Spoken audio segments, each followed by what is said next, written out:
தனுஷை நேரடியாக தாக்கி அறிக்கை வெளியிட்ட நயன்தாரா. கடந்த சில வருடங்களாகவே நெட்ஃபிளிக்ஸில் தனது திருமண வீடியோ வெளியிடுவதில் சிக்கலை சந்தித்து வந்தார் நயன்தாரா. இதற்கு முக்கிய காரணம் தனுஷ் தான் என சில செய்திகள் ஏற்கனவே வெளியாகி இருந்தது. தற்பொழுது அதனை உறுதிப்படுத்தும் விதமாக தனுஷை நேரடியாக தாக்கி அறிக்கை ஒன்றை வெளியிட்டுள்ளார் நயன்தாரா. இந்த கடிதம் வெளிப்படையாகவே எழுதுகிறேன் என்று கூறி கடிதத்தை தொடங்கியுள்ளார். நல்ல நடிகராகவும் பிரபல இயக்குநராகவும் இருக்கும் நீங்கள் உங்களுடைய அப்பா மற்றும் சகோதரரின் ஆதரவோடுதான் சினிமாவில் இறங்கி இருந்தீர்கள். ஆனால் நான் அப்படி இல்லை. எந்த ஒரு தொழில்துறையிலும் தொடர்பில்லாத நான் சுயமாக இந்த இடத்திற்கு உயர்ந்து வந்திருக்கிறேன். இந்த இடத்திற்கு நான் வர பல போராட்டங்களை சந்தித்து எல்லாத்தையும் கடந்து இந்த உச்சத்தை அடைந்திருக்கிறேன். என்னுடைய திருமண வீடியோவை பார்க்க என்னுடைய ரசிகர்கள் மற்றும் நலம் விரும்பிகள் மிகவும் ஆர்வமாக இருந்து வருகின்றனர். நீங்கள் அதற்கு தொடர்ந்து பல சிக்கல்களை கொடுத்து வருகிறீர்கள். அதற்கு எனது கணவருக்கும் எனக்கும் எதிராக நீங்கள் பழிவாங்கும் விதத்தில் தான் இதை செய்கிறீர்கள் என்பது எங்களுக்கு தெரிகிறது. நானும் ரவுடிதான் படத்தின் ஷூட்டிங்கில் தான் எங்களுடைய காதல் உருவானது. அதில் பயன்படுத்தப்பட்ட பாடல் வரிகளும் எங்கள் காதலுக்கு சமர்ப்பணமான ஒன்று. அதனை ரசிகர்களும் மற்றவர்களும் அறிவார்கள். உங்களுக்கு தான் அதை பற்றி எதுவும் தெரியவில்லை.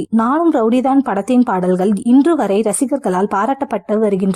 ஏனென்றால் அந்த பாடல் வரிகள் உண்மையான உணர்ச்சியில் இருந்து உருவாக்கப்பட்டவை. இந்த திருமண வீடியோவில் அதனை பயன்படுத்துவதை காட்டிலும் வேறு எதையும் பயன்படுத்தினால் எங்களுக்கு சிறப்பாக இருப்பதை நீங்கள் அறிந்தும் அதற்கு வாய்ப்பு கொடுக்க மறுக்கிறீர்கள். ரசிகர்களிடம் நீங்கள் காண்பிக்கும் முகம் வேறு, ஆனால் உங்களின் உண்மையான முகம் வேறு என்பது எங்களுக்கு தெரியும் என்று வெளிப்படையாக பதிவிட்டிருக்கிறார் நயன்தாரா. தற்பொழுது இந்த அறிக்கையில் சமூக வலைத்தளங்கள் மற்றும் ஊடகங்களில் வைரலாகி பரவி வருகிறது.